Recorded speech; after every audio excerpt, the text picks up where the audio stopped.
Hello and welcome back to another episode of Recruiters React. For those who are new, Recruiters React is a little program we had at Randstad where we sit down with our recruiters and talk about topics that you are interested in, the professional world. For today's episode, we'll be talking about the Gen Z versus the world scenarios, and we are joined by our very own Gen Z, Ms. Jess Chong, and one of our top tier managers, Mr. Aaron Peck. Why don't you guys give yourself a brief introduction? Hi, my name is Jess and I'm the senior recruiter specializing in supply chain and construction space. Hi, my name is Aaron. I'm an associate manager under the Consumer and Services Division, specializing in sales hiring.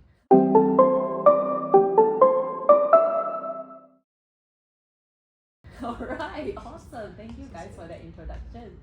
So according to Randstad's 2025 Employer Brand Research, we can see there has been a distinct difference in the mindset and also the culture between Gen Zs and the other generations, be it millennials, be it Gen Ys, or baby boomers as what they call it.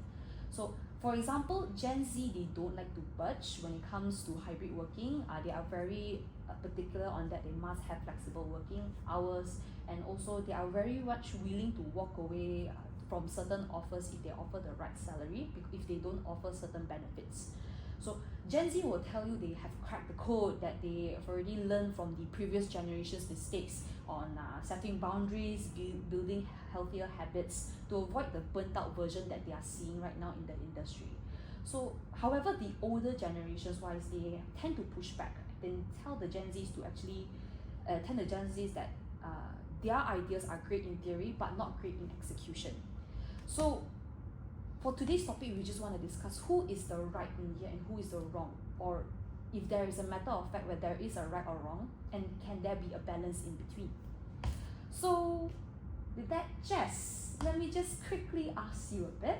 Would you consider yourself more of a Gen Z or more of a millennial, or somewhere in between? I would say I'm somewhere in between. Somewhere in between. Yeah. Why so? I mean, technically I'm a Gen Z, Okay. but perhaps some of my working habits or the way I talk to my peers, the way I work, is a bit closer to millennials. Yeah. Alright. But in like your personal life, you say you're more towards Gen Z. Yes. Okay, like skibidi, tung tung tung sahur. Not that Gen Z, Not that Gen Z. but for real. For real. Then Aaron, what would you say is something that the Gen Zs would do right now that you just cannot understand? I think it will have to be the language or the slang. The slang, I was yeah. thinking of like some phrases to give you examples of, but I really can't. I think there's a recent one that's quite popular, aura farming. That one, yes. Yeah. Do you use it quite often? Not really. I mean, there's a lot of short forms like There are a lot of short IYKYK. IYK. Yeah. Do you know what that means, Aaron? If you know, you know. If you know, you know. Okay, not too bad. Not too bad. Okay, not too bad.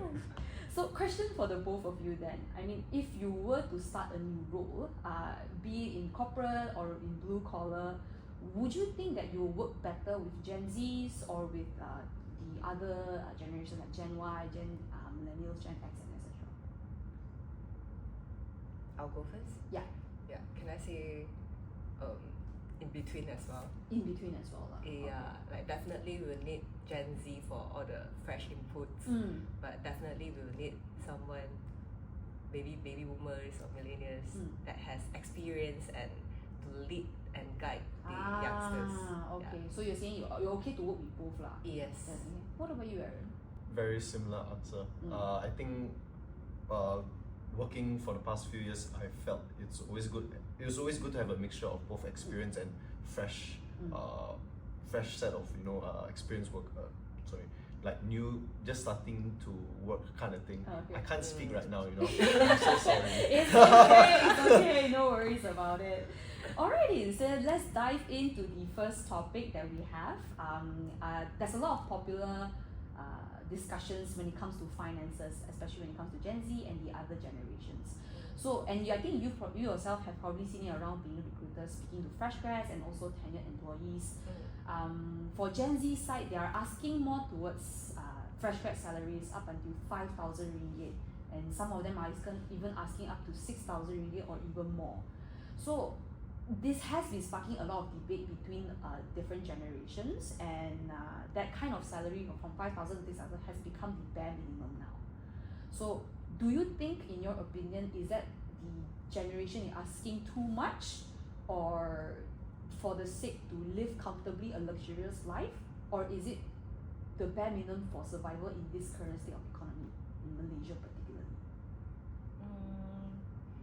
I would say it really depends on the major that they studied, the professional it is. For example, if they are engineer graduates, then yes, the salary is usually higher because they have definitely spent more time studying as well. But I think for other roles like probably like business, supply chain, then usually the starting pay, it would range around 3.5. 3.5, okay. Yeah, around there. I mean 3.5 if it's for someone that locally in KL itself, then I think it's sufficient. But if you are someone that probably you are from other states and you need to relocate yourself, then yes, financially it will be kind of difficult. Yeah, in terms of surviving. Yes, you can only survive. You I can would only say. survive the bare minimum. Yeah. What about you, Aaron? I think I do maybe to an extent do agree that 5K for a fresh grad is a lot. I do feel that following Jess's answer, like if the graduate is from KL, they don't need to relocate to KL. I think a starting salary of 3.5 will be very sufficient for them. Then within 1-2 years, they will be able to climb their salaries to maybe 5. I do feel maybe a salary of 5 to maybe 5.5 in KL is a decent salary to actually live a decent life in KL. Okay. So you're saying the salary expectation for 5 to 6K is more towards I wouldn't say luxury, but more comfortable. I would say a bit more life. comfortable. Yeah. But I think this definitely varies from person to person's lifestyle. This is not for everyone. Not for everyone. Alright, understand. But some Gen Zs, they do claim that this 5K is for a good start point because they have plans to retire early.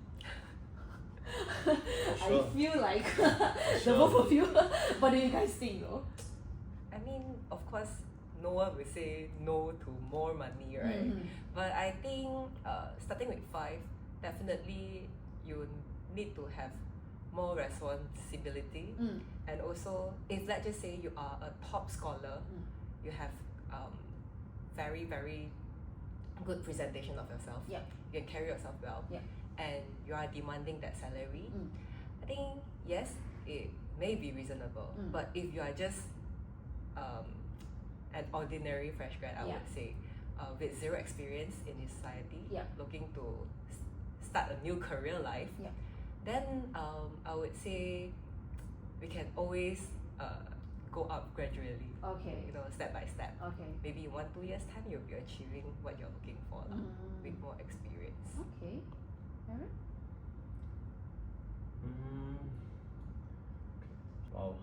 I feel like this is a really tricky question. I feel in reality I feel definitely I've never heard of a fresh grad getting 5 to 6. So maybe for starts, is it realistic?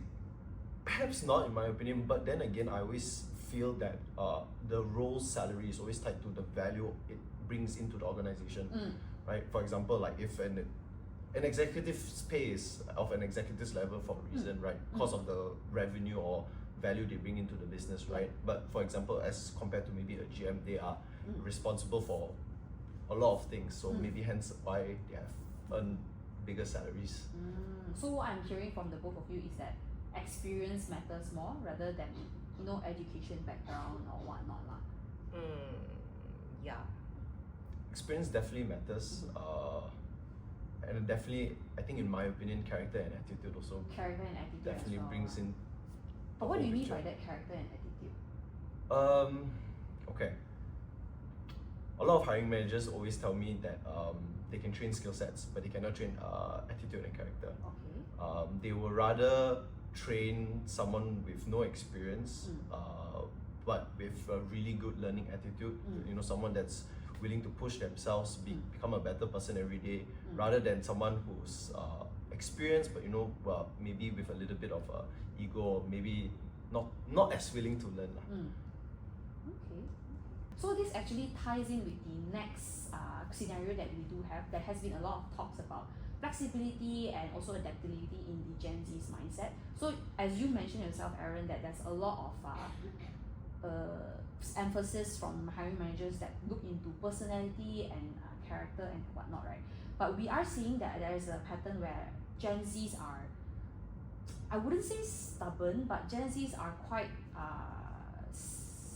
adamant on sticking in their ways, especially when it comes to the workforce or when coming to the work-life balance and all that whatnot lah.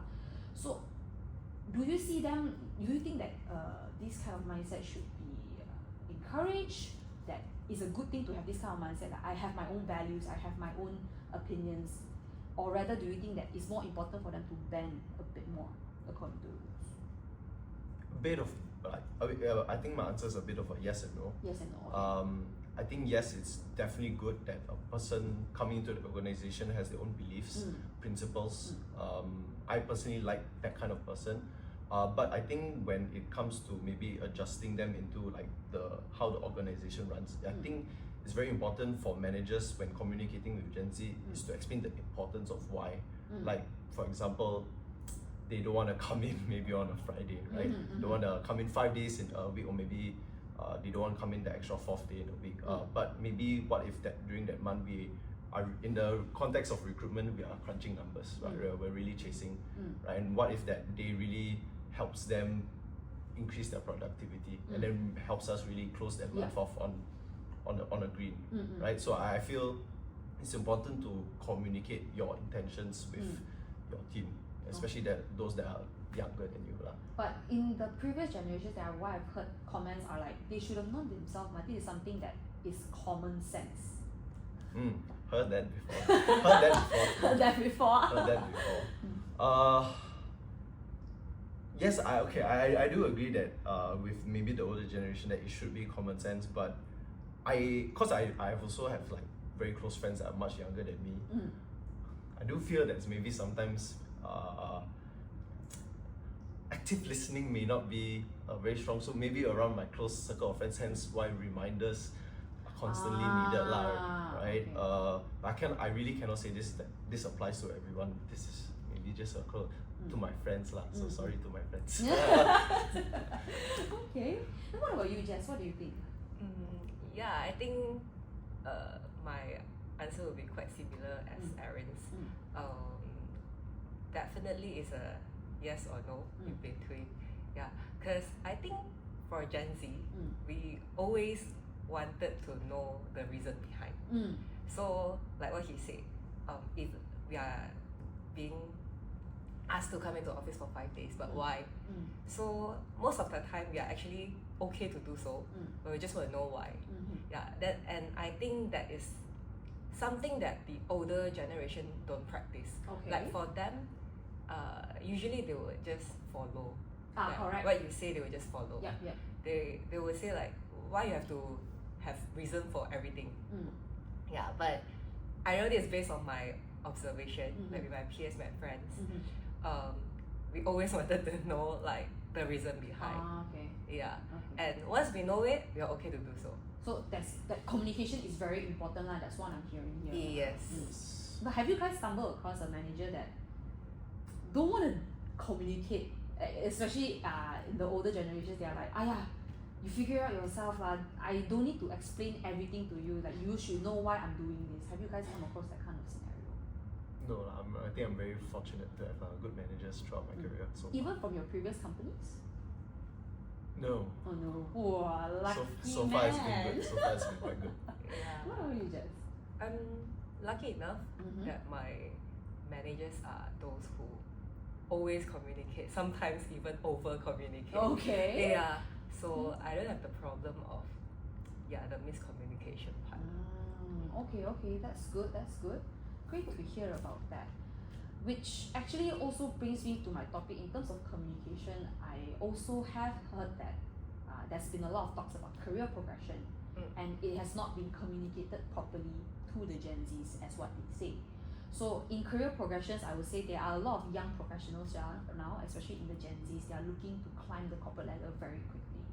So some of them expect a promotion within a year or within a salary increment of at least 50% within the second year working in a company, those kind of scenarios.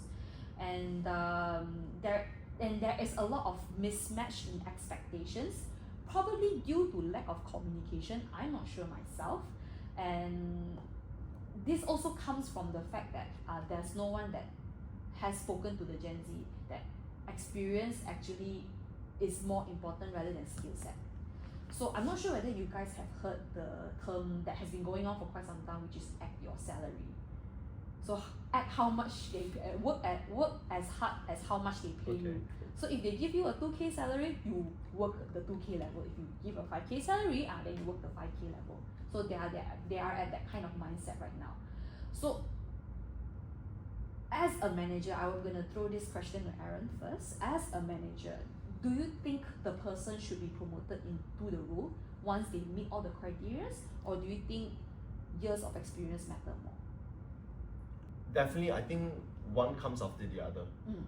In my opinion, I think when the person meets their criteria for promotion, they should be acknowledged that yes, they have hit what they needed. But sometimes maybe there might be other reasons why we cannot promote them at the moment. It might be because we don't have the headcount for it. Okay. Right. So maybe that requires maybe a little bit more time for that to happen. But I think again, this is important that it's communicated to the person. Like, hey, I can't promote you right now because I really do not have the headcount. Okay. But maybe we can have this conversation again. Maybe down the road. Maybe by the end of the year. Something like that. Okay, something like that. But I feel like you are talking more towards from a sales perspective, where if they hit the KPI, if they hit the target, etc. But what about those roles, especially in your sales and marketing, FMCG industry particularly, is more of a non-KPI related kind of role? What would you say about that? Bringing that into the picture, then I do feel that years of experience do matter then. Years of experience. Because I think maybe when I do speak to my candidates, sometimes I feel like they can be promoted or they will be recognized for their work for maybe things that are not tied to their KPIs, right? It might be maybe building new business relationships with prospects, right? That can also give them recognition in their organizations. So sometimes, but I think the longer in my opinion, the longer you work in your certain industry, the more specialized you become, the more recognized you become, the more network you have, and hence why you can have new business opportunities. Do you think that the numbers of years of experience matter more in your industry, or do you think if you match the skill set, you already got to a certain level of experience, certain level of skill set, then you should be promoted? Which one matters more, do you think? In my opinion, I think both of it, but definitely years of experience plays an important part, especially when we are talking about promotion. Of course, there will be time where the candidate might feel like, in terms of skill set, in terms of other personality stuff, he or she is already there. But sometimes there's still a lot of scenarios or cases where we can only figure it out if we experience that. So if you didn't have that much of experience, then the probability of you having this kind of situation is much more lesser. Okay. So for example, I'm recruiting in the construction space. So I do a lot of project management hiring. And years of experience has been one of the most important criteria when it comes to probably a project manager role. The reason behind is definitely because this person has completed maybe a few projects, have been through a few process from A to Z. So the probability of this person going through all the messes or all the, I would say, the issues at work, the uncertain one, it's already there. The experience is already there. So if you promote this person to become manager, definitely this person has to be someone that is capable enough to tell you what to do and to solve all the problems. So of course I still think years of experience is definitely something that is very, very important. I think there's a contrast in between, especially industries. I think for FMCG wise, there has been a lot of arguments where skills are easier to acquire, but whereas in construction, I would say years of experience matter because these are hands-on situations that you're facing, right? So experience would be better. Okay, I understand. Then, from your opinion, since the both of you did mention that experience matters slightly more, how many years at least do you think the candidates or the employees should stay in the company to earn a promotion? Because some of them argue 1 year, others argue minimum 5 years. In my opinion, a year and a half to two maybe between that. Okay, but that is for maybe mid to junior to mid. Junior to mid, okay. I think if you're looking for internal promotion, my opinion, I guess, is within 2 to 3 years in the same company to get an internal promotion. Okay. But so far, you guys, experience-wise, your own personal experience with promotions, is there anything that you guys have experienced that you guys want to share? Because I know that before, the both of you aren't actually from recruitment itself. You guys have different background. So anything you guys want to share? So before recruitment, I was in the media industry.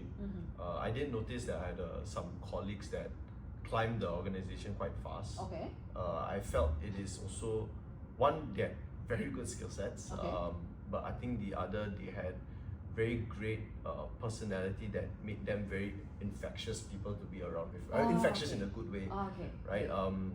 And I think because in the media industry, it helps them to work with their clients. So I think the relationship building is much easier from that standpoint. I think that's just what I noticed, like my opinion. So from my previous company. in terms of I think I do agree as well. Like technical skills is important. Definitely. But social soft skills is just as important, if not even more. Especially when especially when you're in corporate, you have to talk to certain people. There's certain communication skills that you have to, take an upper hand with certain bosses, certain managers and whatnot, to handle certain scenarios.